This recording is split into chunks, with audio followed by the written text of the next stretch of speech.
Hi, welcome back to the Bankers Grade. Financial awareness में 15 से 25 marks वो भी इस अवेलेबल टाइम में कैसे लाए जा सकते हैं, स्टेप बाय स्टेप अप्रोच बताने वाला हूं, वो भी इजी मेथड से। इसमें हम लोग देखने वाले हैं कि कौन सी अप्रोच आप लोगों को फॉलो नहीं करना है ताकि आप उलझे बिना प्रिपरेशन कर पाओ, और कौन सी अप्रोच को आपको फॉलो करना है। क्योंकि इस टाइम पर प्रिपरेशन तो सभी करेंगे, बट सबका अप्रोच वेरी करेगा, सो उनके मार्क्स भी वेरी करेंगे। एग्जामिनर आपकी एग्जाम में क्या पैटर्न में क्वेश्चन पूछ रहा है, कितना वेटेज पर्टिकुलर पोर्शंस का रहता है, कितना टाइम लगता है, कितने इजी मार्क्स आते हैं, कितने डिफिकल्ट मार्क्स आते हैं, कितना डेप्थ में पूछेगा, कितना डेप्थ में नहीं पूछेगा, कितने शॉर्ट नोट से आपको रेफर करना है एंड टाइम पर, और कितना डिटेल में पढ़ना है, सब डेटा आज समझने वाले। जिसने एनरोल नहीं कर रखा आप लोग एनरोल कर लो, व्हाट्सएप नंबर स्क्रीन पर अवेलेबल है, फर्दर इन्फॉर्मेशन स्क्रीन पर अवेलेबल है। जब भी वीडियो को देख रहे हो, एंड मोमेंट पर रात में भी देख रहे हो, तो व्हाट्सएप करके एनरोल कर लीजिए। क्योंकि बेस्ट ऑफ बेस्ट आउटकम अगर देना है तो बेस्ट ऑफ बेस्ट आपको स्ट्रैटेजी फॉलो करना पड़ेगा। मटेरियल तो बहुत मिल जाएगा, लेकिन स्ट्रैटेजी अगर फॉलो करके नहीं प्रिपरेशन करोगे, डे टू डे सेशंस को फॉलो नहीं करोगे, तो नो मैटर व्हाट आप एक टॉयलिंग वर्क करते रह जाओगे, एक लेबरस वर्क करते रह जाओगे, रिजल्ट ज्यादा अच्छा नहीं मिलेगा। ठीक है, जिसने बैच में एनरोल कर रखा है, एक और चीज ध्यान रखिएगा, आप लोग बैच में एनरोल कर रखा है तो आप लोग भी इसी प्रोसेस पर अपने आप को अलाइन कीजिए। क्योंकि I have seen a lot of you जो कि एक कंसोलिडेटेड पीडीएफ दे दो, कंबाइन करके पीडीएफ दे दो, शॉर्ट नोट्स दे दो, वन लाइनर में दे दो। Guys this is not going to work out, क्योंकि आपकी एग्जाम स्केल 2 स्केल 3 की होने वाली है। उसमें स्पेसिफिक इतना समझ के पढ़ो कि एक दिन में कितना आपका ब्रेन डाइजेस्ट कर सकता है दूसरे सब्जेक्ट को साथ में रखते हुए, और उसका वेटेज है कितना।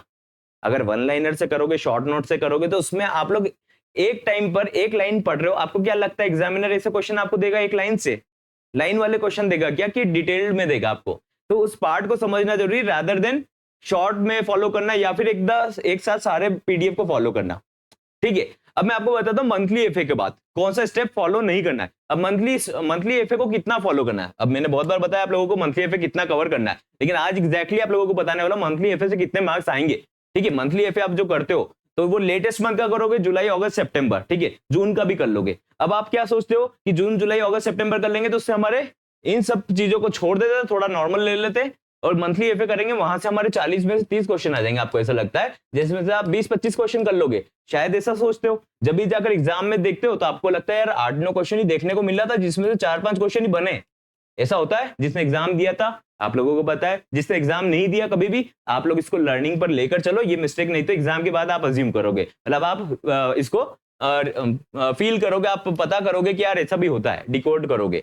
तो देखो 8 से 9 क्वेश्चन मंथली एफए से क्वेश्चन का क्राइटेरिया है, मैक्सिमम 10-12 क्वेश्चन आएंगे। तभी आप जब पीओ मटेरियल का रेफर करते हो ना, पीओ मटेरियल को, तो उसमें क्या होता है, वो पूरा पीओ के हिसाब का बना हुआ है डेटा। आपके detailed scale 2 scale 3 manager post के हिसाब से तो बना हुआ नहीं है, आपका एक्सपीरियंस है। आपके एक्सपीरियंस के हिसाब से क्या क्या पूछा जाएगा अभी मैं बताने वाला हूं, उसका वेटेज कितने मार्क्स आने वाले और कितना इजी मार्क्स आने वाले।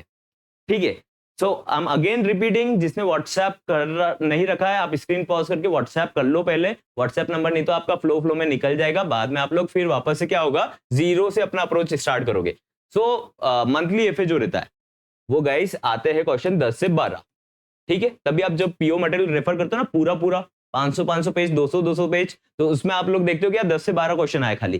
क्यों आए 10 से 12 क्वेश्चन? क्योंकि उसने इतना ही पार्ट को वेटेज दे रखा है, जो एग्जामिनर है उसने इतने ही मंथली एफए को रेकमेंड कर रखा है। तो अब कितना करना है, देखो सबसे पहले एक और बात समझो कि अगर आप मंथली एफए करते हो, ठीक है, अब मंथली एफए करते हो तो एक पेज में अप्रोक्स पता है कितने पेजेस होते हैं। अगर ढंग का एफए आप रिकमेंड कर रहे हो, रेफर कर रहे हो हमारे जैसा भी, तो उसमें आपको अप्रोक्स 100 से 150 पेज रहते। कितने पेज रहते? 100 से 150। सारी न्यूज इंपॉर्टेंट रहती है। अब आप इसको वन लाइनर पे पढ़ के जाओगे, आपको लगता है आप पूरा क्वेश्चन बना लोगे? आपको लगता है ये डिटेल्स सब कुछ काम की नहीं है, बाकी डिटेल्स इनसे क्वेश्चन बनेगा नहीं? आपको ऐसा लगता है क्या? तो पहली चीज तो ये ध्यान रखना है कि एक अगर आप मंथ को पहली प्रायोरिटाइज करोगे, मंथली पहले स्टार्ट नहीं करना है। मंथली कोई भी स्टार्ट नहीं करेगा, ज्यादा बेटर रहेगा। आपको रादर पता है क्या करना है, आप सबसे पहले स्टार्ट करो कि आप जो मैं दूसरे पार्ट बता रहा हूं उसको स्टार्ट करो, क्योंकि यहां से एक मंथली फाइनेंशियल अवेयरनेस 100 पेज को करने में कम से कम 4 दिन का टाइम चाहिए, प्रोवाइडेड आप दूसरा कुछ काम नहीं कर रहे हो। 4 दिन का टाइम चाहिए इसको पूरा एग्जैक्टली याद करने के लिए। ठीक है, आपने पहले से कर रखा है तो रिवाइज कर लेना, उसमें कोई बुराई नहीं है, लेकिन पहले से नहीं कर रहा है, एंड टाइम पर कर रहे हो, तो आप लोगों को ऐसे मंथली एफए के चक्कर में नहीं पड़ना है। यहां से नंबर कितने निकलेंगे, 3 से 4 5, क्योंकि इतने ही इजी आएंगे, आप इतना डेप्थ में जा नहीं पाओगे। ठीक है, तो मैं अभी इसका भी बताऊंगा इसको कैसे करना है। मंथली एफए का ये पार्ट हो गया। Now let's look at the other part.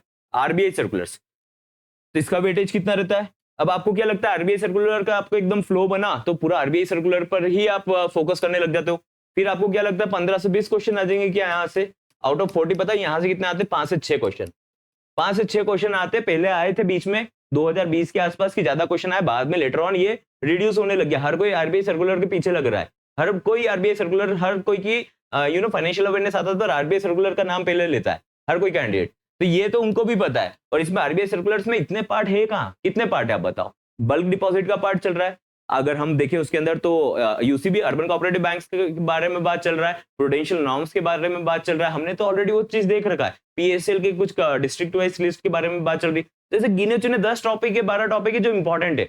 आईआईबीएक्स के बारे में चल रहा है, जैसे गिने चुने, अगर क्रेडिट इंफॉर्मेशन कंपनी का है, क्रेडिट इंस्टीट्यूशन का है, तो कितने टॉपिक्स ऐसे चल रहे हैं? सारे टॉपिक दे देगा क्या आपकी एग्जाम में? एग्जामिनर नहीं देगा, 5 से 6 क्वेश्चन देगा जिसमें 2 से 3 डेप्थ में पूछेगा मास्टर डायरेक्शन से और मास्टर सर्कुलर से, और 2 से 3 ऐसे रहेंगे जो इजी रहेंगे कि बल्क डिपॉजिट का लिमिट कितना है, इसका लास्ट डेट क्या है, इंटरेस्ट इक्वलाइजेशन स्कीम का लास्ट डेट कितना एक्सटेंड हो गया, कितने अमाउंट का सबवेंशन मिल जाएगा, ऐसे क्वेश्चन पूछेगा फैक्ट एंड फिगर के 2 से 3। बाकी कितने 2 से 3 पूछेगा? टफ पूछेगा, जिसने डिटेल में समझा था वो कर पाएगा।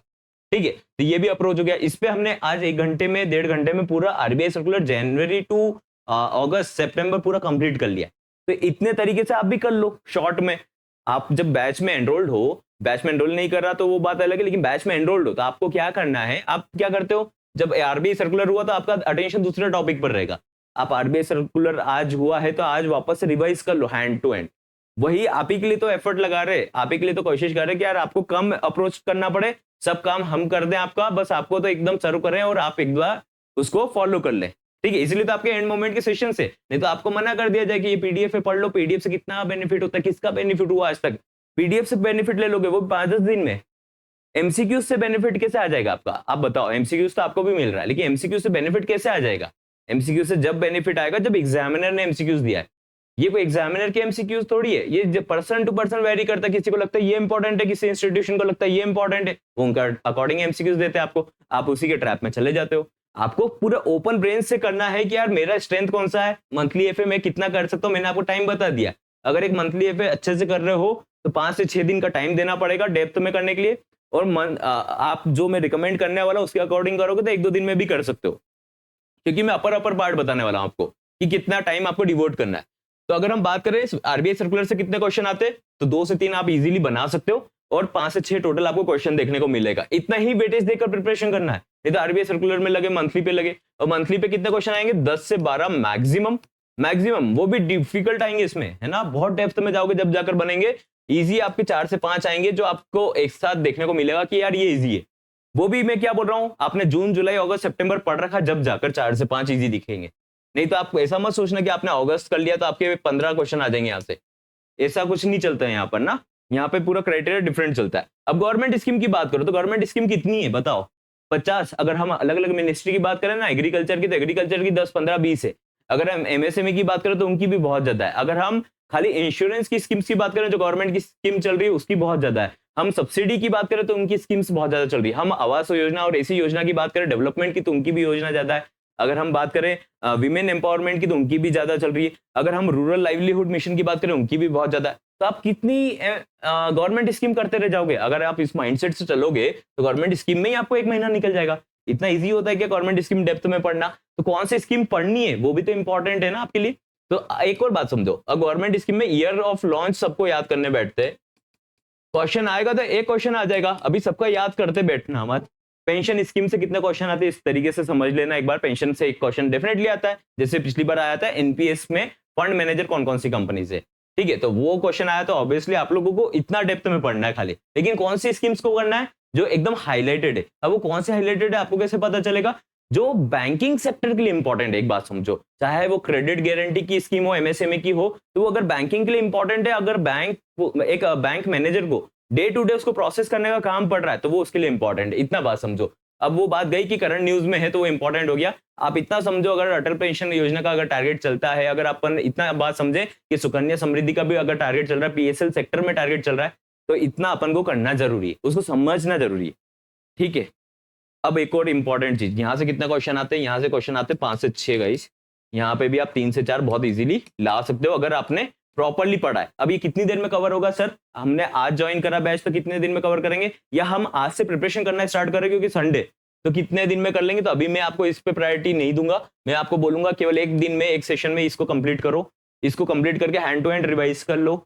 यहां से आप 3 से 4 नंबर निकाल के आ जाओ, 2 से 3 नंबर जितने भी आ रहे इतने नंबर निकालो। गवर्नमेंट स्कीम एक सेशन में कल करने वाले अपन, इंटरनल कल करेंगे या संडे को करेंगे, ठीक है? तो वो कर लो। बाद में देख रहे हो तो रिकॉर्डेड देख कर लेना, बहुत 2x स्पीड पे चला के देख लेना, नोट्स मिल जाएगा, उसको बस रिकमेंड कर रेफर कर लेना and your work is done, ठीक है? तो बाद में भी आप करते हो तो कैसे करना है आप लोगों को, जो बाद में भी रिकॉर्डेड भी देखते हो तो आप लोगों को यहाँ से 3 से 4 नंबर से ज्यादा का टारगेट नहीं करना है। एक कंबाइंड पीडीएफ के पीछे मत लगो, कंबाइंड पीडीएफ मैं प्रोवाइड वैसे भी करवाऊंगा, लेकिन क्या होगा 500 पेज एक साथ मिल जाएगा, आप किस टॉपिक में उलझते रह जाओगे आपको भी नहीं पता चलेगा, ठीक है? आप इसमें उलझ गए कि शॉर्ट में पढ़ने पे उलझ गए, आप लग गए स्टैटिक बैंकिंग में तो पूरा लग गए, एनआरआई, एक्सपोर्ट इंपोर्ट, फॉरेक्स सब पढ़े जा रहे हो, पता चला एक ही क्वेश्चन आ रहा है और वो भी आपसे बना नहीं, क्योंकि उसमें डेप्थ चाहिए। 2-4 दिन में 5 दिन में आप कितना कर लोगे, ठीक है?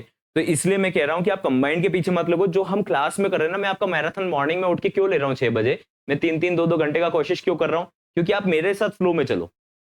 आप आपके अकॉर्डिंग चलते जाओगे ना तो भटक जाओगे बीच में, आपको लगेगा यार मैं तो ये कर लेता हूँ, रिपोर्ट्स कर लेता हूँ या कर लेती हूँ, उस हिसाब से आप उलझ जाओगे। मैं आपको वेटेज बता रहा हूँ, ये लास्ट एग्जाम के क्वेश्चन के अकॉर्डिंग, लास्ट ईयर नहीं, लास्ट ईयर के भी अकॉर्डिंग मैं बता रहा हूँ, 3-4 साल का पैटर्न बता रहा हूँ। तो गवर्नमेंट स्कीम में आप 3 से 4 नंबर इजीली ला सकते हो। 2 क्वेश्चन ऐसे आते हैं बेसिक टाइप के कि कितना परसेंटेज है, कितना टेनर है, इस टाइप के क्वेश्चन आते हैं। ईयर ऑफ लॉन्च के बारे में आप क्वेश्चन आना बंद हो गए बहुत सारी स्कीम से, लेकिन आएगा तो एक क्वेश्चन आएगा, इसलिए ईयर ऑफ लॉन्च करने जाओगे तो 50-60 स्कीम का कंफ्यूज हो जाओगे, इसलिए मत करो। कुछ कुछ अभी न्यूली लॉन्च के याद रख लो, बाकी के मत करो, ठीक है? बाकी आप उस गवर्नमेंट स्कीम में परसेंटेज सेविंग्स का अलग चलता है, इन्वेस्टमेंट के अलग स्कीम्स चलते हैं, सारी स्कीम्स अच्छे से अपन वापस से कवर करेंगे। एक बार तो कर चुके, वापस से जो स्किप्ड है उनको भी वन फ्लो में लेंगे, ऑर्गेनाइज करके पढ़ेंगे, ठीक है ना? तो आप भी उसी को फॉलो करना, आप रश मत करो कि अरे मेरा एक दिन में कंप्लीट करना है। आप कैसे कर लोगे उसको, रिवाइज ही नहीं करोगे आप मेरे कहने का मतलब समझो। ये सब आते मैं आप लोगों को पूरी कोशिश करके बताने की कोशिश कर रहा हूँ, नहीं समझ पाओगे तो फिर अपना अपना डेस्टिनी है, बट मैं अपना काम कर रहा हूँ कि आपको कन्वे कर रहा हूँ मैसेज। देखो अगर हम बात करें यहाँ पर स्टैटिक बैंकिंग, तो अब कैंडिडेट्स क्या करते हैं स्टैटिक बैंकिंग में, यार हम कितना नेटवर्थ रिक्वायर्ड है, कितना कोर कैपिटल रिक्वायर्ड है, कितना बैंकिंग का पार्ट है, कौन सिडबी कैसे काम करता है, इन पे उलझ जाते हैं, हेडक्वार्टर याद कर लेते, ये कर लेते। गाइस आपकी एग्जाम में स्किल 2 स्किल 3 के एग्जाम में ध्यान रखो, प्रेडेटर सेक्टर लेंडिंग से 2 से 3 क्वेश्चन आ जाते हैं एग्जाम में। करंट न्यूज में जो प्रेडेटर सेक्टर लेंडिंग चल रहा है और स्टैटिक पार्ट, क्वेश्चन बताऊं क्या कैसे क्वेश्चन आते हैं? वेयर हाउस की रिसीट पे कितना मैक्सिमम लोन मिलता है, एजुकेशन लोन की मैक्सिमम लिमिट कितनी है? अगर हम अभी अगर हम बात करें तो आवास योजना 2.0 चलने वाला है अर्बन का, तो उसमें कारपेट एरिया कितना, मतलब कितना परसेंट करना पड़ता है, कितना अमाउंट मिल सकता है रिकंस्ट्रक्शन के लिए, वापस से रिपेयरिंग के लिए कितना पैसा मिलता है, ये सब चीजें आपका पार्ट रहेगा। ब्रांच मैनेजर पोस्ट पे रहोगे, अच्छी पोस्ट पे रहोगे, अपर पोस्ट पे रहोगे, तो आपको लैंडिंग करना है। तो आरआरबी किसका लैंडिंग करता है? प्रायोरिटी सेक्टर में लैंडिंग करता है। अगर ब्रांच मैनेजर को इतना नहीं पता तो एग्जामिनर ऐसा क्वेश्चन क्यों नहीं देगा? एग्जामिनर बोलेगा ना कि मैं यार आपको ऐसे क्वेश्चन दे रहा हूं, आपको आता ही नहीं। बेसल के ऊपर क्वेश्चन आता है, बेसल से भी 2 से 3 क्वेश्चन बनता है सॉरी। और क्या टॉपिक्स है? बैंकिंग ऑम्बुड्समैन, आपको बैंकिंग ऑम्बुड्समैन पता है नहीं पता है, कितना टाइम पीरियड मिलता है, कितना टाइम नहीं मिलता है, ठीक है? क्या क्या गाइडलाइंस है उसके लिए? कंज्यूमर एक्ट जो बैंकिंग में लगता है, स्टेट कमीशन के क्वेश्चंस आए, स्टेट कमीशन का लिमिट कितना है? जिसने पहले एग्जाम दिया होगा वो विटनेस करके बोल पाएंगे कि यस सर इतने क्वेश्चन आए थे कि स्टेट कमीशन की लिमिट के बारे में क्वेश्चन आया था, कि अगर वो इस रूल के अकॉर्डिंग आता है तो कितना लिमिट मिलेगा, नेशनल वाले में कितना लिमिट मिलेगा, डिस्ट्रिक्ट में कितना मिलेगा। कंज्यूमर एक्ट के अंडर में बैंकिंग भी आता है सर्विसेज में, तो वो एक बैंकर को समझना तो जरूरी ना, वो कोर्ट में खड़ा हो जाएगा, कंज्यूमर फोरम में खड़ा हो जाएगा, तो वो उसको प्रोटेक्ट करना जरूरी। तो एग्जामिनर बोलेगा भैया आप पहले ये चीजें सीख लो, भैया और बहन जो भी है आप ये चीज सीखो पहले, ठीक है? तो आपने यहाँ पर क्या देखा? ऑम्बुड्समैन पार्ट देखा, कंज्यूमर एक्ट और कंज्यूमर फोरम का देखा आपने। इसके साथ में क्या करा? डीआईसीजीसी, पिछले साल क्या क्वेश्चन आ गया था डीआईसीजीसी में? अब आप पढ़ने लगते हो तो फॉरेक्स पढ़ने लगते हो, एस्क्रो नोस्ट्रो अकाउंट, इनमें उलझे रहते हो। अरे क्वेश्चन आएगा, एक आएगा, लेकिन मेन वेटेज तो यहाँ से आएगा ना। ये भी हमने 1-2 सेशन में कंप्लीट कर लिया, आपके साथ में वापस से रिवीजन भी करेंगे एग्जाम में। इतने में आपका काम नहीं बनेगा, वी अंडरस्टैंड कि एक पीडीएफ का थर्रा देंगे, बुक दे देंगे 500 पेज की, तो पढ़ लोगे? कितने बच्चे इंपॉर्टेंट निकाल लेंगे उसमें से, कितने का आईक्यू चलेगा? सब काम होमवर्क आपका हम कर रहे हैं, बस आपको बस एग्जीक्यूट करना है। तो डीआईसीजीसी में लास्ट ईयर पता है क्या क्वेश्चन आया था? कैंडिडेट वन लाइनर वाले पढ़ने वाले क्या करते? 5 लाख तक का इंश्योरेंस मतलब कवर्ड है डिपॉजिट पर। अरे लास्ट ईयर क्वेश्चन आ गया था कि डिपॉजिट डीआईसीजीसी कौन से बैंक के लिए, कौन से इंस्टीट्यूशन के लिए एप्लीकेबल नहीं है? तो कोऑपरेटिव बैंक के लिए नहीं है, एनबीएफसी के लिए नहीं, किसके लिए नहीं है? डिपॉजिट टेकिंग एनबीएफसी भी होती है। तो किसके लिए एप्लीकेबल नहीं होता है? ठीक है, अभी इसका अमाउंट बढ़ने वाला है। इससे पहले 1 लाख का अमाउंट कब तक का था? अगर हम बात करें डेफ के बारे में, अनक्लेम्ड डिपॉजिट के बारे में बात करें, तो उसके ऊपर अभी न्यूज में चल रहा है। तो उसके बारे में आप शॉर्ट में पता है कैसे समझते हो? 10 साल तक का जो डिपॉजिट को क्लेम नहीं करा, हम उसको यहाँ पे अनक्लेम्ड डिपॉजिट से वहां पे चले जाता है आरबीआई के फंड में, डेफ में, और उसके बाद हम क्लेम कर सकते हैं। अरे क्वेश्चन पता है कैसा बनता है? कितना इंटरेस्ट मिलता है उस पे? इंटरेस्ट मिलता है कि नहीं मिलता है? मिलता है तो कितना परसेंट मिलता है? अभी तक पब्लिक सेक्टर बैंक ने कितना अनक्लेम्ड डिपॉजिट दे रखा है आरबीआई के साथ में? बहुत डिटेल में क्वेश्चन बनता है गाइस, वो सब समझना बहुत जरूरी, वो सब पीडीएफ में कवर्ड है आपकी, अगर हम बात करें तो। ठीक है, डेफ के बारे में बनता है। अरे सरफासी एक्ट आप अगर लगाते हो तो उसकी कंडीशंस क्या क्या है? एक क्वेश्चन इसके भी आए, कितना टाइम का नोटिस देना पड़ता है? और बताऊं मैं आपको, डीआरटी के बारे में क्वेश्चन आता है, डीआरटी के बारे में क्वेश्चन आता है, लोक अदालत के बारे में क्वेश्चन आता है। तो ये सब पार्ट हम 1.5 घंटे में कवर करने वाले। और इसका वेटेज अगर आपका 5 से 6 नंबर का है, तो आप ये मेरे साथ में करने की कोशिश क्यों नहीं कर रहे हो? जब we are taking up the step, तो आपने एनरोल भी कर रखा है, तो अगर आप इसके अकॉर्डिंग नहीं चल रहे हो, आप बोलोगे सर एक्ट और कमेटी पढ़ा दो, सर हेडक्वार्टर पढ़ लेते, हेडलाइन पढ़ लेते, बैंक का स्लोगन पढ़ लेते, नए अपॉइंटमेंट के बारे में दिमाग खपा लेते। यार उधर दिमाग खपाओगे, कितना टाइम लगता है उधर? आप एक दिन में सब कर लोगे क्या? एक्ट कमेटी सब कुछ कर सकते हो क्या? रिवीजन भी नहीं होगा, पढ़ तो लोगे, रिवीजन नहीं कर पाओगे। तो ध्यान रखो कि यहाँ से जहां से हमारा वेटेज बनता है ना, 5 से 6 क्वेश्चन बनता है, तो वहां से हम 3 से 4 बहुत इजीली निकाल लेंगे। और बहुत सारे क्वेश्चंस पीएसएल से पूछे जाते हैं, बहुत क्वेश्चन पूछे जाते हैं डिटेल में जिसका अंडरस्टैंडिंग अच्छा है कि स्टार्टअप के लिए कितना करोड़ का लिमिट दे रखा है। अगर हम एग्रीकल्चर वाले सेक्टर की बात करें, एमएसएमई की सेक्टर की बात करें, सबके बारे में पीएसएल में टारगेट दिए जाते हैं, क्योंकि एक आरआर भी वहां पर फंडिंग करता है। और एक ब्रांच मैनेजर को या फिर सिमिलर लेवल की पोस्ट को एक नॉलेज होना जरूरी है कि बेसल नॉर्म क्या बोल रहा है, कैपिटल रिक्वायरमेंट पर क्या बात चल रही है, कौन सा चल रहा है मॉडल, क्या बेसल एंड गेम कब आने वाला है। तो ये सब उनको पता होना चाहिए। अभी इंडिया ने करंटली कितना मेंटेन कर रखा है, आरबीआई ने अभी ऑल इंडिया फाइनेंशियल इंस्टीट्यूशन को कब से अप्लाई करने का बोला है, तो ये तो आपको पता होना चाहिए ना डीआईसीजीसी के बारे में। ये तो बैंकिंग की बात हो गई, ये तो कोर बैंकिंग है।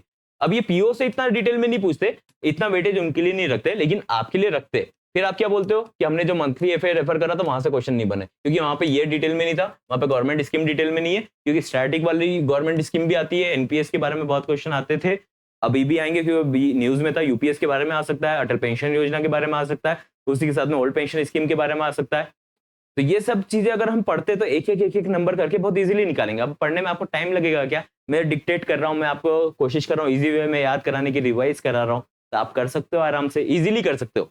तो यहाँ से भी आप कितने नंबर निकाल सकते हो गाइस? मैं आपको बोल रहा हूँ ज्यादा नहीं, 3-4 नंबर तो आप यहाँ से भी निकाल सकते हो। अगर हम शॉर्ट मटेरियल की बात करें तो वो तो बिल्कुल रेफर मत करो गाइस। अगर आप 40 क्वेश्चन अटेम्प्ट करते हो, पूरा डिटेल में सब कुछ पढ़ लेते हो शॉर्ट में, तो पता है आप 3 से 4 क्वेश्चन से ज्यादा नहीं बना पाओगे, वो भी एग्जामिनर जो इजी देगा बस वो, क्योंकि आपने पूरे शॉर्ट में पढ़ रखा है। अरे जितना पढ़ रहे हो समझ के पढ़ो, एक समझो एग्जामिनर आपसे क्या चाहता है, वो पोस्ट आपसे क्या रिक्वायर कर रही है, आपके क्या नॉलेज होना चाहिए। चाहे आप आईटी में हो, तो आईटी में होने के बाद भी अगर आपको ये सब चीजें नहीं पता, तो वो एक्सपेक्ट कर रहे हैं कि आपको पता होना चाहिए।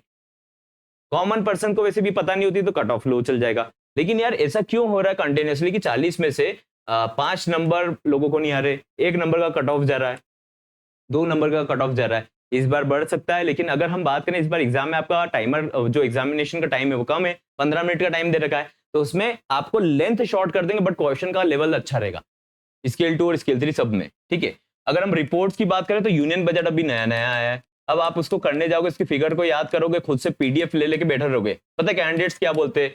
मतलब मैं चैट बहुत बार देखता हूँ, टीम के पास रहता है, लेकिन मैं भी रिव्यू करता हूँ, तो मैंने बहुत बार देखा और मुझे लिटरली बहुत अच्छा नहीं लगता है कि हमारा पीडीएफ का आदत है, हम पीडीएफ से पढ़ लेंगे, हमको पीडीएफ दे दो या शॉर्ट में दे दो। मैं लिटरली आपको बोल रहा हूँ कि आप उसको करके बैठने से आप पता है क्या करोगे? टाइम वेस्ट करोगे बस।